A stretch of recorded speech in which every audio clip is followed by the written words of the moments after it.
संगवारी हो, राम राम, जय जोहार, जय छत्तीसगढ़। मेरा नाम शेखर है। मैं नॉलेज अब संचालित करता हूँ रायगढ़ छत्तीसगढ़ में, आपके अपन प्रदेश छत्तीसगढ़ में। तो संगवारी हो, 24 और 25 अगस्त छत्तीसगढ़ के समाचार जो हम क्रम शुरू करे हैं, डिकोडिंग छत्तीसगढ़ समाचार बोला लेकर के हाजिर हूँ। बिना कोई समय खोए सीधा शुरू करता हूँ। पहले समाचार पर देखिए। पहले समाचार पर एक तस्वीर है जो दैनिक भास्कर में प्रकाशित हुई। ये तस्वीर हमारे नए विधानसभा भवन की। होपफुली इसका नाम भी मिनी माता भवन ही रखा जाए। ये अब तक एक उम्मीद चल रही है, क्या पता नाम चेंज कर दिया जाए, बट अभी हाल तक तो मिनी माता भवन यही विधानसभा भवन का नाम रहा है। कहां बन रहा है, एक प्रश्न ये हो सकता है।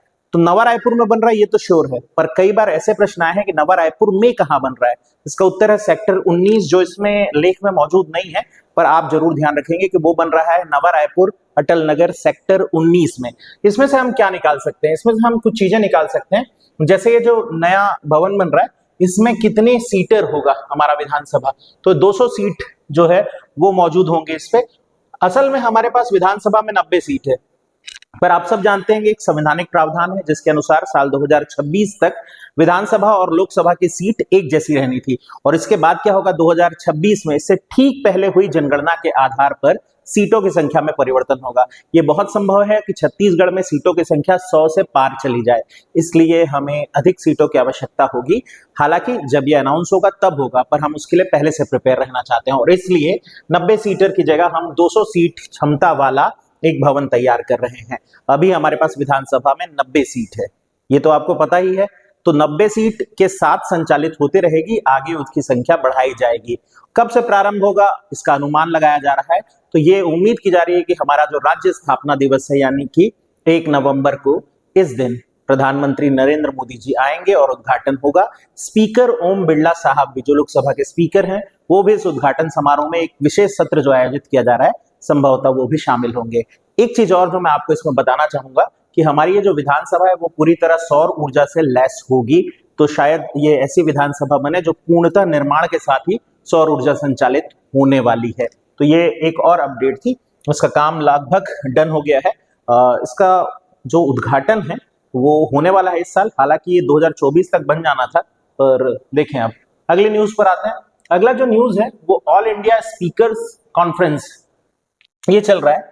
तो एक न्यूज यहाँ पे इंडिया के संदर्भ में भी हो गया, भारत के संदर्भ में, और छत्तीसगढ़ भी जोड़ेंगे। All India speakers conference. तो ऑल इंडिया स्पीकर्स कॉन्फ्रेंस, पहली बात तो ये जान लेते हैं क्यों हो रही है। तो आप सबको पता होगा कि साल 1925 में, मैं आपको बता दे रहा हूँ, मेंशन कर दे रहा हूँ, साल था 1925, और हमारे यहाँ के एक बहुत प्रतिष्ठित व्यक्ति रहे सरदार वल्लभ भाई पटेल के बड़े भाई विट्ठल भाई पटेल जी। तो विट्ठल भाई पटेल केंद्रीय विधानसभा के अध्यक्ष बनने वाले पहले भारतीय थे, और साल 2025 में हम 100 साल पूरा कर रहे हैं। 1925 में, मैं अगर 2025 भूल गया हूंगा तो वर्बली चेंज कर लिएगा। साल 1925 में वो बने थे केंद्रीय विधानसभा के अध्यक्ष। केंद्रीय विधानसभा के अध्यक्ष बनने का मौका किसी भारतीय को मिला, और इसको हो रहे हैं 100 साल पूरे। इस अवसर पर ये किया जा रहा है।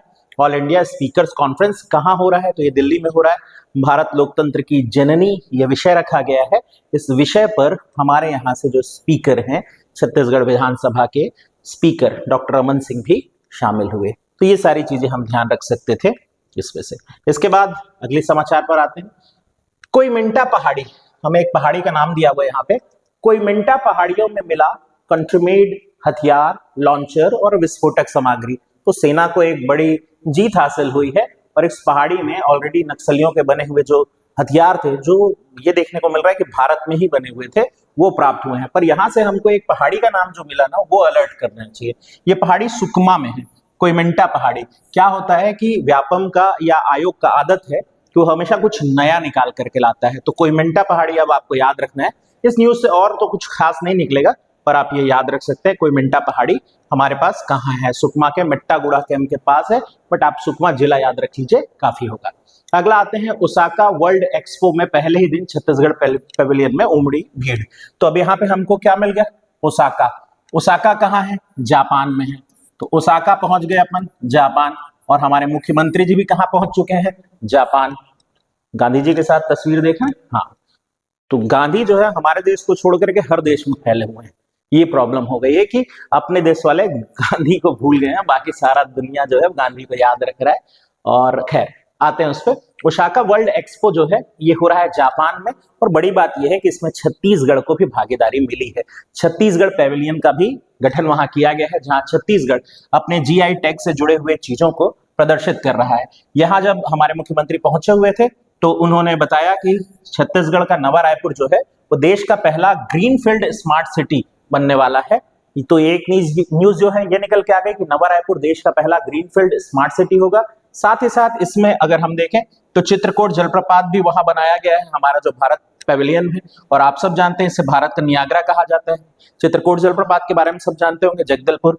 इसके अलावा बस्तर की जो पहचान है, बस्तर का ढोकरा आर्ट, वो भी यहाँ मौजूद है, जो 4000 वर्ष पुरानी कला है, उतनी ही पुरानी जितनी हमारी सिंधु घाटी सभ्यता या उससे भी पहले कह लीजिए वो है हमारे पास। तो ये सारी चीजें जो है न्यूज से अपन निकाल सकते थे। अगले समाचार पर आते हैं।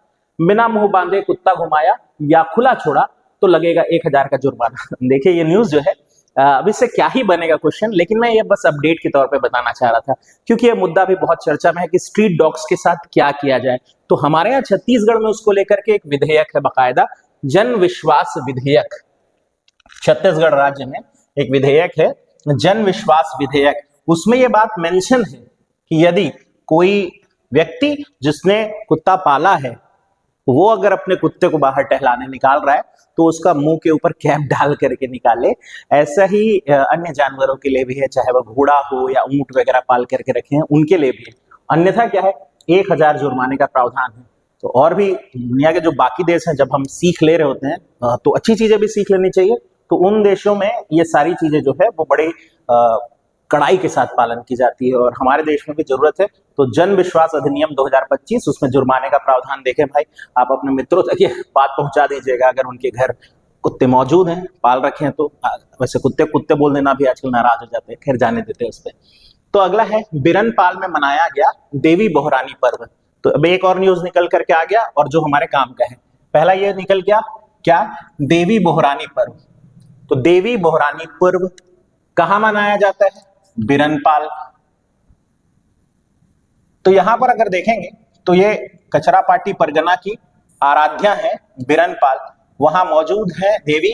उनको भाद्रपद अमावस के अवसर पर भादो बाजार देवी बोहरानी रस्म संपन्न की गई। यहाँ लगभग 82 गांव के देवी देवता जो है वो शामिल हुए। ये परगना जो है इसमें ये परंपरा रियासत काल से शुरू हुई। इसमें देखेंगे तो बस्तर महाराज जो है उनके आदेश पर ये शुरू हुई थी। प्रेम साय धाकड़ जी ने ये गुड़ी बनाई थी और उसके बाद ये परंपरा शुरू हुई। क्या होता है इसमें, 82 गांव के लोग अपने अपने देवगुड़ी में पूजा करके बांस की पालकी में देवी देवताओं को बैठा करके लाते हैं, देवी को भेंट करते हैं, भेड़ बकरा मुर्गी आदि, और वही धान की फसल में लगे कीड़ों को दोनी में रखकर देवी के चरणों में अर्पित करते हैं। तो धान के फसलों में लगे हुए कीड़ों को देवी को अर्पित कर दिया जाता है। उम्मीद की जाती है कि फसल जो है उनकी सुरक्षित रहे। तो देवी बोहरानी पर्व का संबंध जो है वो फसलों की सुरक्षा से है। ये पर्व हो जाने के बाद ही नुआखाई मनाया जाता है, जो हमारे यहाँ का एक बहुत बड़ा पर्व है, उड़ीसा अंचल का एक बहुत बड़ा पर्व है। तो ये बस्तर से जुड़ी एक कहानी जो आपको याद रखनी चाहिए। तो ये हो गया आपके लिए बिरनपाल देवी बोहरानी पर्व। और याद रखिएगा, खेत में लगे हुए कीड़ों का भोग भी यहाँ चढ़ाया जाता है ताकि देवी जो है उसको स्वीकारे और आपके खेत सुरक्षित रहे। इसके बाद है टोक्यो में बस्तर के अविनाश से मिले हमारे सीएम साहब। तो ये हमारे बस्तर के अविनाश भाई साहब हैं। हालांकि उनकी प्राथमिक शिक्षा ही यहाँ हुई है, पर चूंकि हमारे यहाँ से हैं अविनाश तिवारी, तो जापान की एक बहुराष्ट्रीय कंपनी है बॉयड एंड मूर, वहां उपाध्यक्ष के पद पर कार्य कर रहे हैं। काफी बज़ बनाया है न्यूज, मुख्यमंत्री खुद ट्वीट किए उनकी तस्वीर अपने साथ, तो हम भी इसको समाचार में शामिल किए हैं। टोक्यो में बस्तर के अविनाश तिवारी जी बड़े भूमिका पर हैं। उनकी कंपनी है बॉयड एंड मूर, उसमें वो उपाध्यक्ष के रूप में कार्य करते हैं। तो मुख्यमंत्री साहब देखिए छत्तीसगढ़ वाले हर जगह मौजूद हैं। अब आते हैं अगले समाचार पर। इसके बाद है डॉग सेंटर में नसबंदी और इलाज भी होगा, एनजीओ को ये जिम्मेदारी दी जाएगी। तो आप सब जानते हैं छत्तीसगढ़ में भी डॉग शेल्टर है, दिल्ली का तो चल ही रहा है, छत्तीसगढ़ में खुद का डॉग शेल्टर है और ये बनाया गया है सोनडोंगरी में। अगर आप मेरी न्यूज शुरुआत से भी सुनते आए हैं, मैं इससे पहले अलग माध्यम में आता था, बट सोनडोंगरी में आपको कई बार बता चुका हूं। तो यहाँ रायपुर नगर निगम में छत्तीसगढ़ का पहला डॉग शेल्टर सोनडोंगरी, इसे 15 से 20 दिनों के भीतर शुरू करने का फैसला किया गया है और ये कार्य सौंपा गया है एनजीओ को। संचालन वही करेगा, सरकार ये जिम्मेदारी एनजीओ को सौंप रही है। तो अभी इसमें क्या है कि इसमें प्राइवेट क्षेत्र के लोग भी हैं, मतलब मान लीजिए आप पशुपालक हैं और आपने कुत्ता पाल रखा है, तो आपको भी कहीं कुछ दिन के लिए जाना है तो आप अपना पशु भी यहाँ सौंप करके जा सकते हैं। ख्याल रखने की जिम्मेदारी ये लोग उठाएंगे। बाकी घायल पशु, आवारा पशु, पशुओं की नसबंदी के लिए यहाँ लाया जाएगा, उनका टीकाकरण किया जाएगा। ये सारे काम होंगे। छत्तीसगढ़ के पहले डॉग शेल्टर नाम है सोनडोंगरी। आगे बढ़ते हैं, अगले पर देखते हैं। अगले हमारे पास जो न्यूज है उसमें है राष्ट्रीय बुनकर आयोग बनाने का प्रस्ताव। ये पारित कर दिया गया और देश में पहली बार राष्ट्रीय बुनकर सम्मेलन या राष्ट्रीय बुनकर अधिवेशन जो है वो हमारे रायपुर के मानस जैनम भवन में हुआ।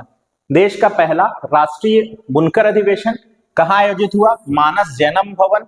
और इस पर क्या कहा गया कि हम एक राष्ट्रीय बुनकर आयोग बनाएंगे और इसको मंजूरी मिल गई है। इसी आप न्यूज को देखेंगे तो आपको पता चलेगा कि छत्तीसगढ़ जो है वहां बुनकर समुदाय जो है उसमें देवांगन जो है हमारे समाज के लोग, वो लोग काफी अग्रणी हैं। छत्तीसगढ़ का जो देवांगन वर्ग है, खासतौर पे चांपा और मेरे अपने जिले रायगढ़ में जो बसे हुए हैं, उनकी यदि हम बात करें तो उन्होंने एक नए तरह की कला विकसित की। ज्यादातर भारत में हथकरघा क्षेत्र में या तो सिल्क पे काम होता है या फिर कोसा पे काम होता है।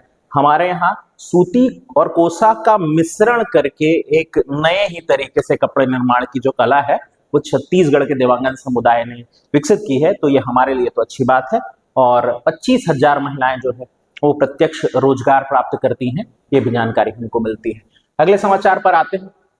ये न्यूज जो है वो काफी मोटिवेशनल टाइप की है। आपको जान करके अच्छा लगेगा कि कोई व्यक्ति जब ठान लेता है तो वो क्या कर सकता है। तो ये जो तस्वीर आप देख रहे हैं 85 साल के उम्र के दामोदर कश्यप भाई साहब की है। ये जो तस्वीर में है दामोदर कश्यप जी हैं, उम्र 85 साल की है, लेकिन एक पूरे जंगल को इन्होंने जीवित कर दिया और आने वाली पीढ़ियों के लिए जो छोड़ गए हैं उसकी तो कोई कल्पना ही नहीं की जा सकती। तो दामोदर कश्यप जी उजड़े जंगल को बसाने के लिए उन्होंने एक पहल शुरू की और उस पहल का उन्होंने नाम दिया ठेंगापाली। ठेंगापाली क्या है?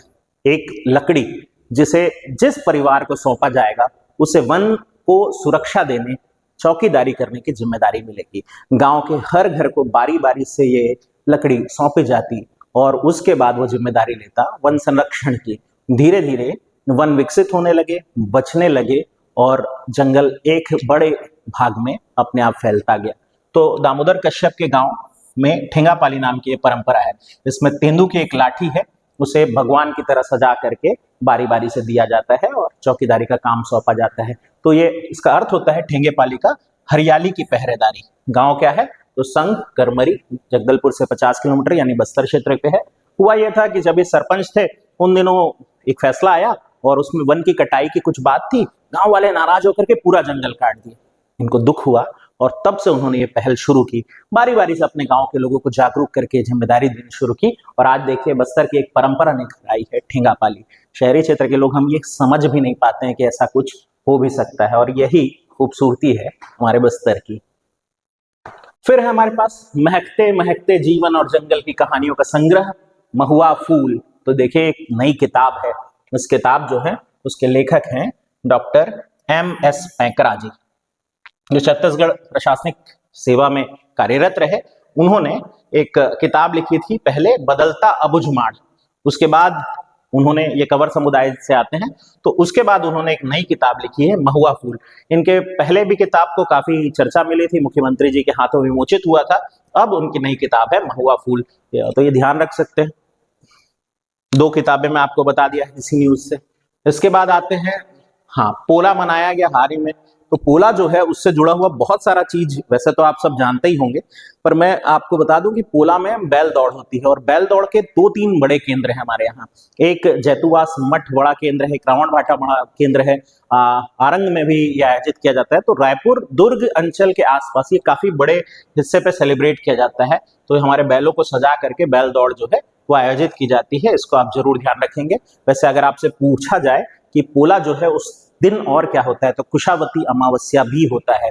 और पोला कृष्ण जी को मारने आए हुए एक राक्षस पोलासुर के नाम से भी निकल करके आता है, जो बैल बन करके ही आया था झूठा रूप लेकर के। पर कृष्ण जो है वो तो कृष्ण है, तो उन्होंने उसके रूप को पहचाना और अपने साथियों को यह भी बताया कि आप जिन पशुओं को सम्मान नहीं देते हैं वो गलत कर रहे होते हैं। तो उसके बाद ये परंपरा शुरू हुई कि पशुओं की पूजा हमें करनी चाहिए। महाराष्ट्र में भी ये बहुत उत्साह से मनाया जाता है। राष्ट्रीय बुनकर अधिवेशन, हाँ, गिरिराज साहब जो हैं वो इसकी अध्यक्षता की है, केंद्रीय कपड़ा मंत्री हैं, रायपुर में हुआ, ये तो मैं आपको बताया। बट अध्यक्षता यदि पूछेगा जैनम मानस भवन में तो गिरिराज सिंह। हालांकि इससे पहले अमित शाह जी आने वाले थे पर वो नहीं पहुंच पाए।